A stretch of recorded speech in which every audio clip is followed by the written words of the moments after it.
Shalom, damai di hati, Bapak Ibu Saudara yang diberkati oleh Tuhan. Jumpa lagi dengan saya, Pendeta Veralina Lahiu, dalam channel YouTube Khotbah ini.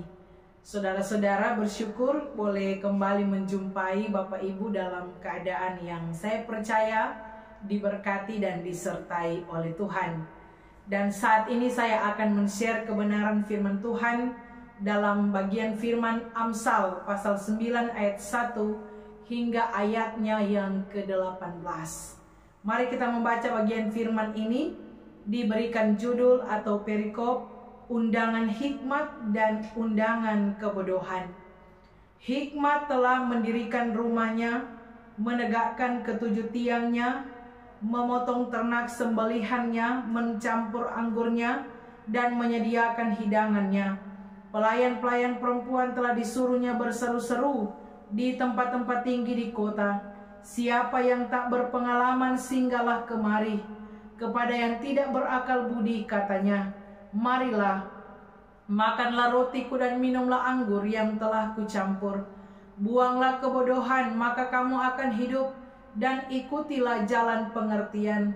Siapa mendidik seorang pencemooh mendatangkan cemooh kepada dirinya sendiri, dan siapa menegur orang fasik mendapat cela.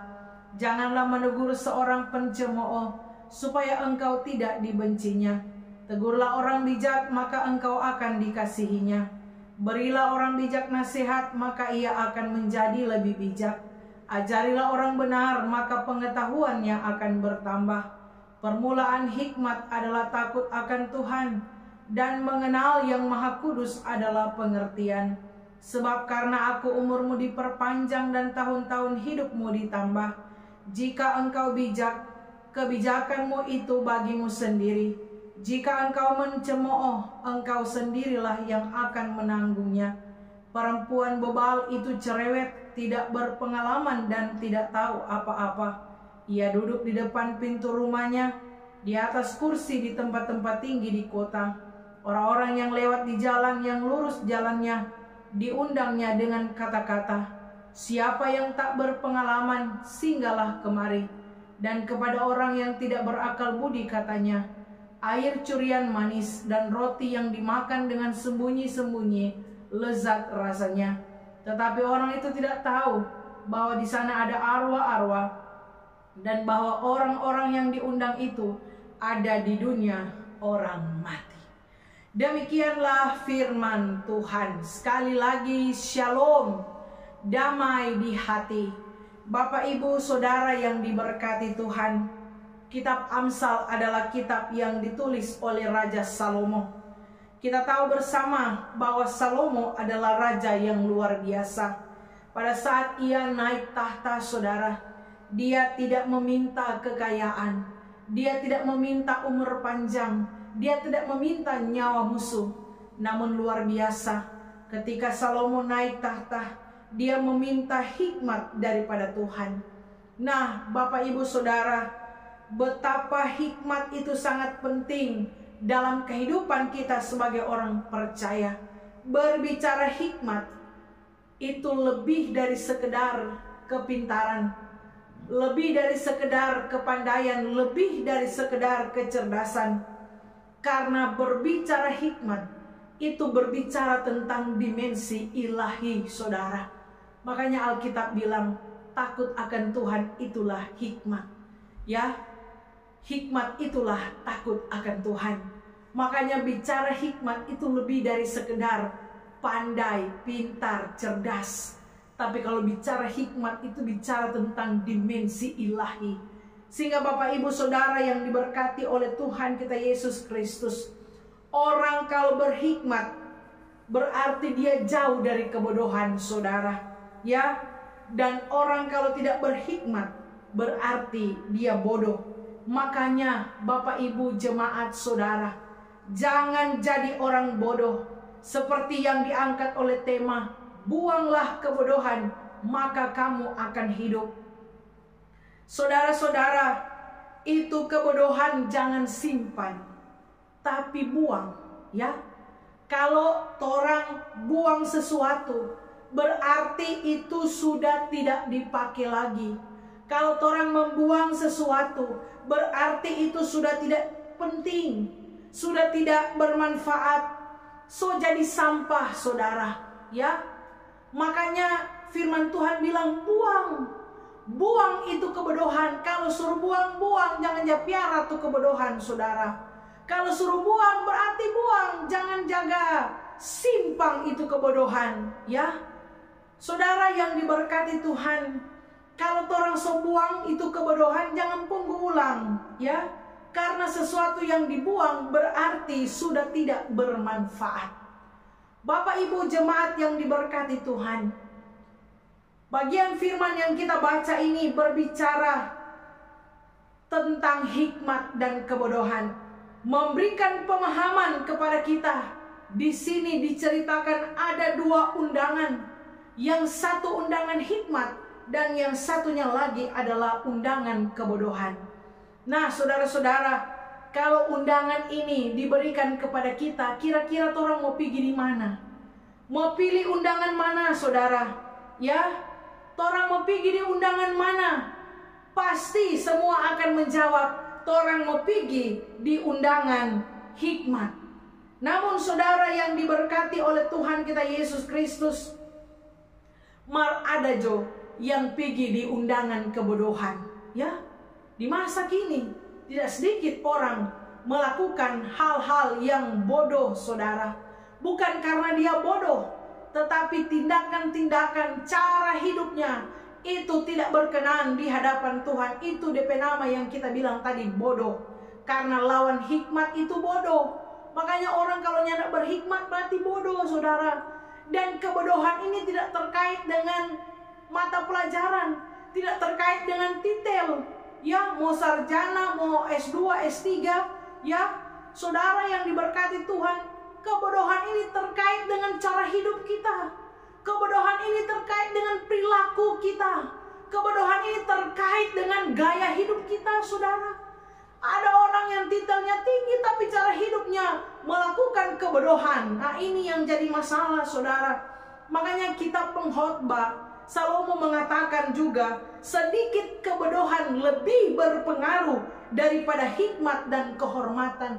Bayangkan, saudara, ya, sedikit kebodohannya tidak banyak itu, apalagi banyak DP kebodohan, saudara. Ya, sedikit kebodohan itu pengaruhnya besar, dampaknya besar. Makanya jadi orang jangan bodoh, jangan melakukan hal-hal bodoh dalam kehidupan kita, saudara.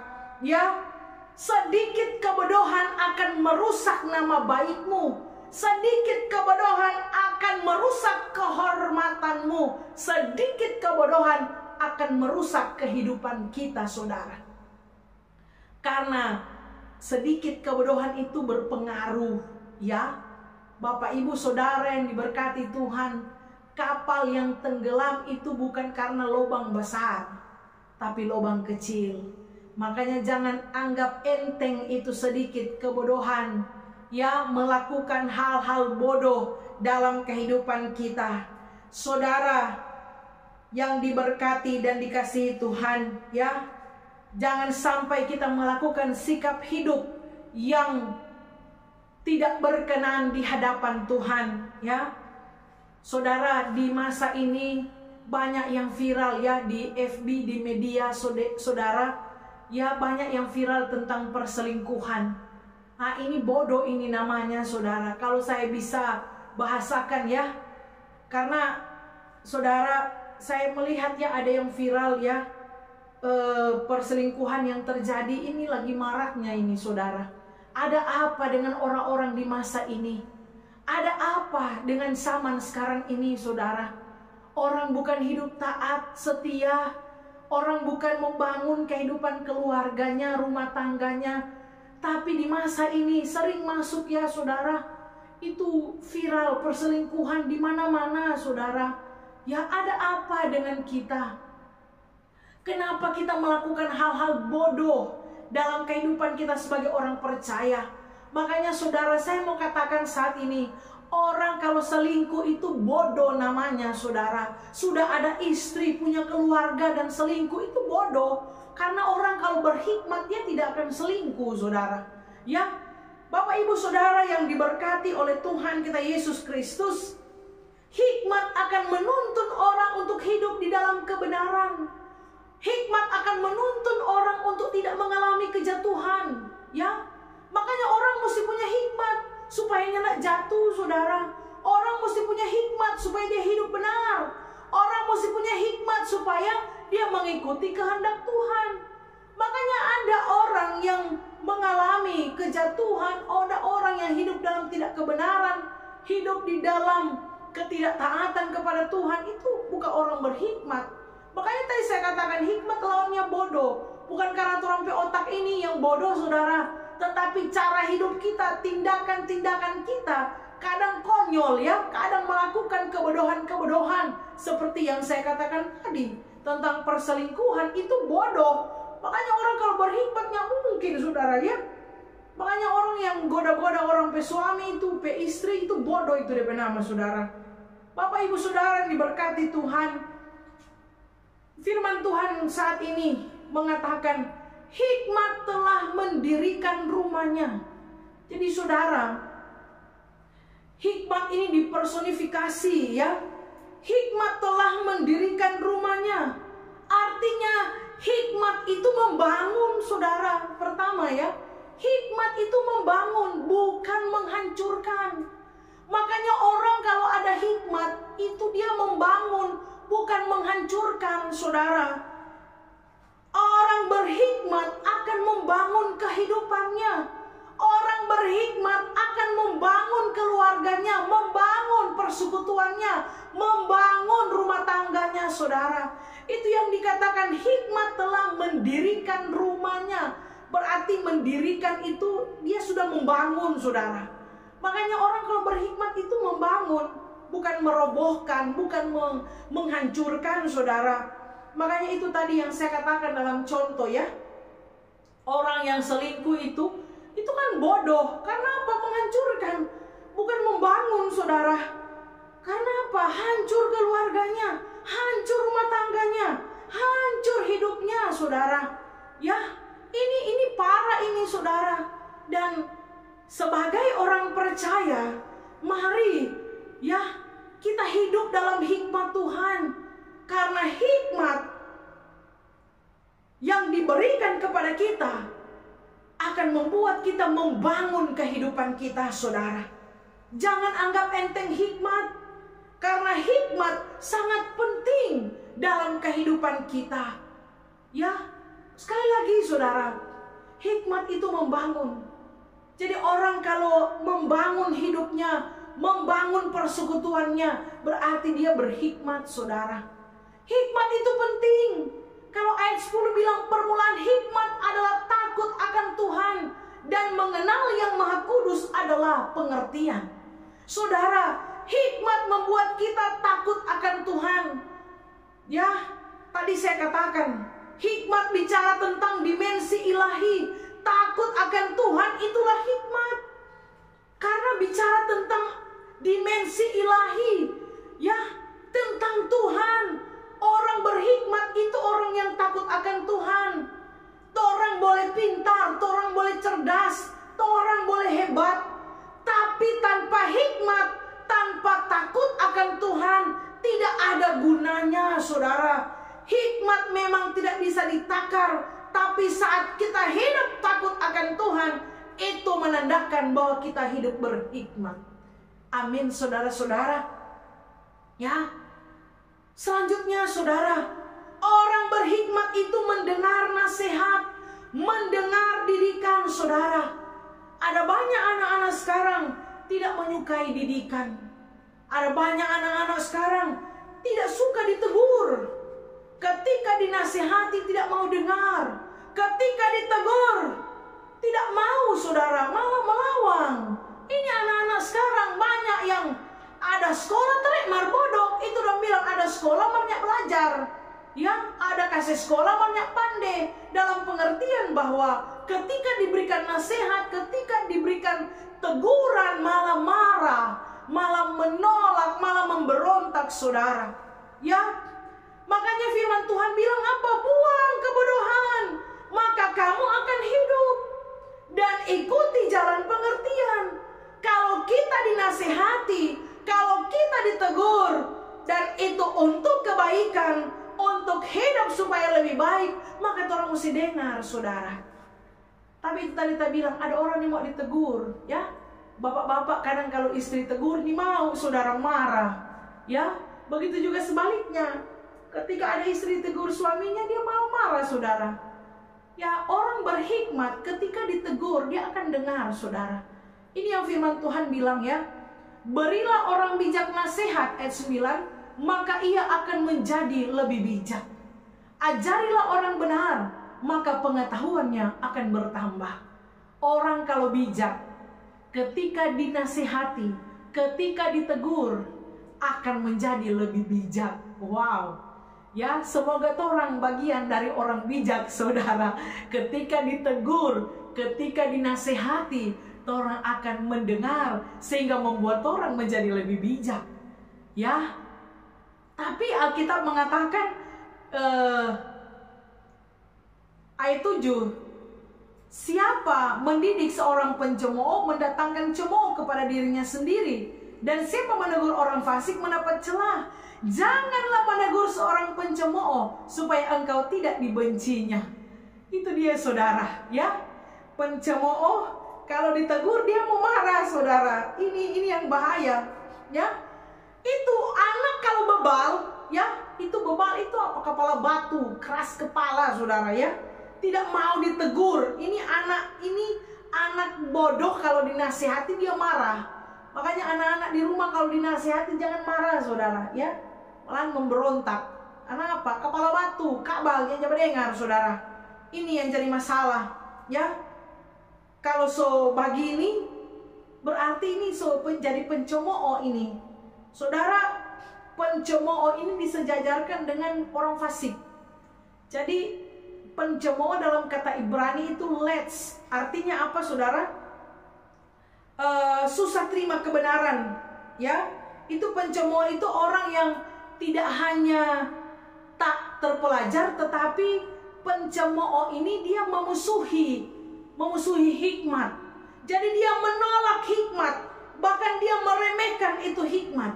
Dia tahu mana baik, tapi dia nyak backing. Itu pencemooh, saudara. Hati-hati, ya. Kalau orang tahu tuh bagus, contohnya backing, pencemooh. Menolak hikmat, meremehkan hikmat, bahkan memusuhi hikmat, itu pencemooh. Dan pencemooh itu sejajar dengan orang fasik. Makanya, saudara, ada yang statement bilang, so jangan bilang akan banyak pernah dengar, karena so fasik, saudara. Orang kalau so fasik susah, ya. Makanya Bapak Ibu Saudara yang diberkati Tuhan, ketika orang dengar firman, dengar kebenaran, lembutkan hati. Jangan jadi orang fasik, jangan jadi pencemooh yang ketika dinasihati, ditegur, mbak ibadah, masuk gereja, marah, tersinggung, saudara, ya. Ini pencemooh ini orang fasik ini, saudara. Ya, orang kalau berhikmat, ketika dinasihati, diingatkan, dia akan mendengar, saudara. Ini sangat penting, ya. Bapak Ibu Saudara yang diberkati dan dikasihi oleh Tuhan kita Yesus Kristus. Makanya hikmat itu sangat penting dalam kehidupan kita sebagai orang percaya. Firman Tuhan bilang, sebab karena aku umurmu diperpanjang dan tahun-tahun hidupmu ditambah. Jika engkau bijak, kebijakanmu itu bagimu sendiri. Jika engkau mencemooh, engkau sendirilah yang akan menanggungnya. Makanya saudara, mana yang harus orang pilih? Ya, pasti orang akan menyambut undangan hikmat. Jangan menyambut undangan kebodohan.